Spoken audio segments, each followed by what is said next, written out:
think if you could only visualize the fact of who these sailors were. They had come out of the Great Depression. These were the most humble, obedient, lovable guys you ever saw. And they had this essence of gallantry. They had wanted to be gallant, and they were gallant. We had men in the company who were illiterate. They really could not write. They could barely make an X when they had to sign their payroll voucher. But they were good men. You trusted your lives to them. Valor is very much like beauty. It's in the eye of the beholder. If you talk to any one of those heroes that day, each one of those people would have told you that they were just doing their job. They were just doing what they knew they had to do under those circumstances. Dear B, if and when you ever receive this letter, I will have been shipped home in a basket. I can truthfully say I liked you more than any one person I've ever known. I am wishing you all the joy and happiness possible. With all my love, John. Tonight, in an unprecedented television event, hear the voices of Kevin Costner, Richard Dreyfuss, Dustin Hoffman, Jack Lemmon, Robert Mitchum, and Paul Newman as we remember Pearl Harbor.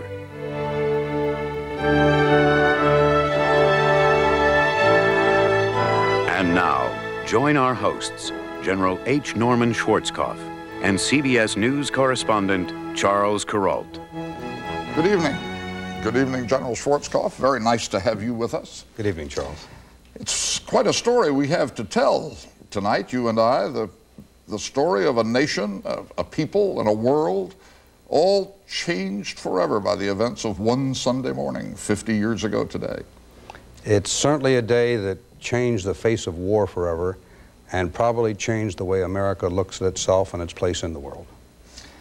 At home, you will see many vivid images of war in these 2 hours, most of them filmed in the heat of battle, some of them after the fact by makers of propaganda films, both American and Japanese, but all of them of the period and true to events. This story is as true as we can make it. And it begins, General, in Honolulu, a place I believe you know. That's right. I was stationed there as a brand new brigadier general, 1978 to 1980. Pretty good duty, is it? Hawaii is viewed in the military as being pretty soft duty, you know, paradise, pineapples, trade winds, accomplishing nothing but laying on the beach sipping Mai Tais. To you, sweetheart, aloha, aloha, from the bottom of my heart. Oh, we had such fun, and it was so beautiful then. Helen came out here in '37, and I came out the first time in '39 with Admiral Halsey's flagship, the Enterprise. And every weekend we'd go dancing at the Royal, and the Moana, and the Halakalani, and out to the Waialae Country Club, and always wore a long dress, and always had a lei. Oh, it was so beautiful. It was just a relaxing time. Maybe as things turned out, it was too relaxing. I enlisted in the armed forces in August of 1940. I was 2 months short of 18. Kind of fibbed about my age. I've been straightening that out ever since. Of course, we were excited, you know. This was very romantic, you know. Exotic tropical isle. Little did we know. I came ashore and I just felt like I was home. I was captured. There weren't any traffic lights. There was a policeman directing traffic at the peak hours. It was peaceful and quiet. And when there was talk of war with Japan, I thought, well, where would they fight? Japan is 4,000 miles away. We felt safe. We didn't even think about it. Prior to the war, they didn't think too much of servicemen here in Hawaii. The population looked upon a serviceman as, if you want to use the terms they used, as a bum who couldn't get a job on the outside. You haven't got the background of what you got. You got 22 whorehouses with sometimes a line of a half mile of gobs waiting to get in. I was 18 years old when I came aboard ship. The USS West Virginia, which was a battleship. And when I first saw that thing, I think that's the biggest thing I saw in my life. I said, boy, I can get lost in that thing.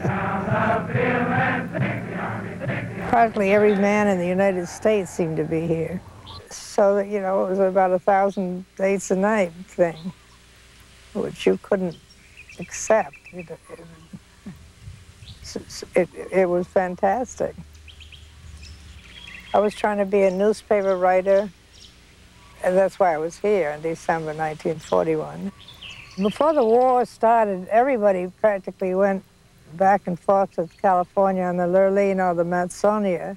And the sort of tearing away from the docks at Honolulu was a dramatic and gripping situation, because when the boat actually began to move, the band would play Aloha Oi, and there wouldn't be a dry eye in the house.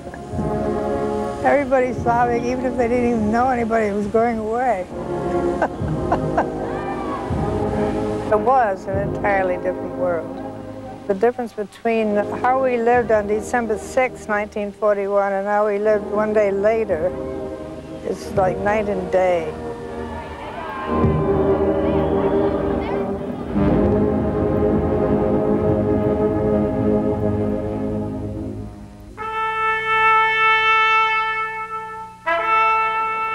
Far from the palms and ukuleles, away to the west across the Pacific, a different tune was playing, a bugle call to war. Under the divine Emperor Hirohito, Japan was bent on fulfilling a divine destiny, the conquest of China, Indochina, and the Dutch East Indies. Only the United States had the power to stop the Japanese advance, the power, if not yet the will. In December 1940, the American ambassador to Japan, Joseph Grew, wrote to his old friend, the President of the United States. Dear Frank, it seems to me to be increasingly clear that we are bound to have a showdown someday. And the principal question at issue is whether it is to our advantage to have that showdown sooner or to have it later. Admiral Isoroku Yamamoto, commander of the Japanese fleet, was thinking along the same lines. It is time for the Navy to seriously devote itself to war preparations, because a conflict with the United States and Great Britain is inevitable. This bemedaled 5'3" hero of Japan once walked the streets of Cambridge, Massachusetts as a student at Harvard. He once lived in Washington, where he was remembered for hijinks at embassy parties, telling jokes and standing on his head. He had evolved into a cool and daring commander, and now his searching mind gave birth to an astounding plan. Japan's one best hope to defeat the Americans he knew so well, if it could be made to work. We should do our very best at the outset of the war with the United States to decide the fate of the war on the very first day. He was a brilliant man. He was a great strategist.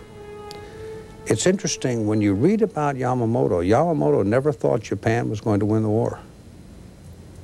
You know, he was given a job to do by his country, and when given this job, he tried his best to come up with a strategy that would allow him to accomplish the mission. But even after he had gone through his complete analysis, Yamamoto never said, if I strike Pearl Harbor, Japan will win the war. What he said is, if I strike Pearl Harbor, we will probably delay our defeat. Interesting. So he was a man serving his country, put together a very, very bold strategy, fought very, very hard for it, against a great deal of resistance. Certainly had to be a man of iron will.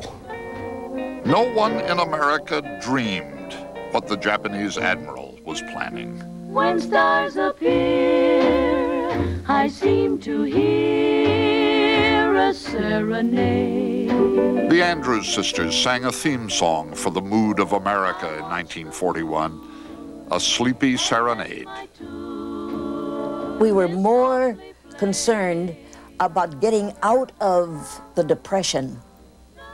The Depression had been terrible, and it was a whole new, happy era. The country was in great shape, and everything was working. Top audience, yeah. We started doing the road pictures and having a ball with Crosby, and they have wonderful baseball and great bands. It was a great setting. Everybody was very, very happy until the war started. In 1941, of course, I had one of my greatest years, and of course I just hit 400. And I have to be honest with you and tell you that that's all I wanted to do. I didn't want to go to the Marines or the Navy or the Army. I wanted to play baseball. Sure, there were wars across the oceans in faraway places like Poland and China. What did that have to do with us? Another war, not for me. This time America should keep out, and I know I will. I haven't the slightest idea of European affairs.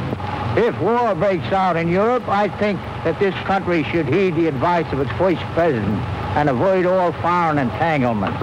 Your boys are not going to be sent into any foreign war. But Japan had a war in mind for the United States. Almost as soon as Yamamoto formed his war plan, Ambassador Grew heard rumors of it in Tokyo. January 27th, 1941. There is a lot of talk around town to the effect that the Japanese, in case of a break with the United States, are planning to go all out in a surprise mass attack on Pearl Harbor. Well, of course, I informed our government. But American ears were deaf to such warnings. Nobody wanted to hear them. Official memo, February 1st. The Division of Naval Intelligence places no credence in these rumors. No move against Pearl Harbor appears imminent or planned. Because the Hawaiian Islands have changed so much since 1941, it's easy to overlook how their beauty unhinged the purpose of their defenders. The generals and admirals may have received messages that said, "This is a war warning. Take all precautions. Be on the alert accordingly." But when they woke up in the morning and looked out of their windows, they saw paradise. They saw a place so beautiful, it was impossible to imagine that anything bad could happen there.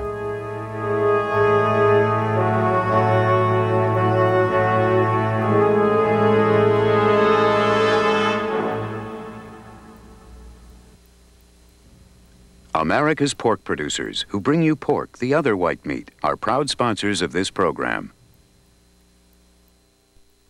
He was a farm boy, painfully young, never been out of state before. But he grew up fast, in places too foreign-sounding for the folks back home to pronounce. He did what he could for his country, and when he came home, oh, what a celebration there was. Although the world has changed in 50 years, the American dedication to freedom still rings true. So to all the men and women who've done their part to preserve that freedom, we salute you and we thank you. You have a different view of life. You don't want to get bogged down in revolving credit on bank cards. All that revolving debt, all that outrageous interest. This is not for you. You know how to get out of that trap. The card, the American Express card. Don't leave home without it. My gynecologist said she'd been through it and you couldn't cure a recurrent vaginal yeast infection fast enough. Gynolotremin. She said nothing cures faster or more effectively. It brings me early treatment and early cure. Gynolotremin. Early treatment, early cure.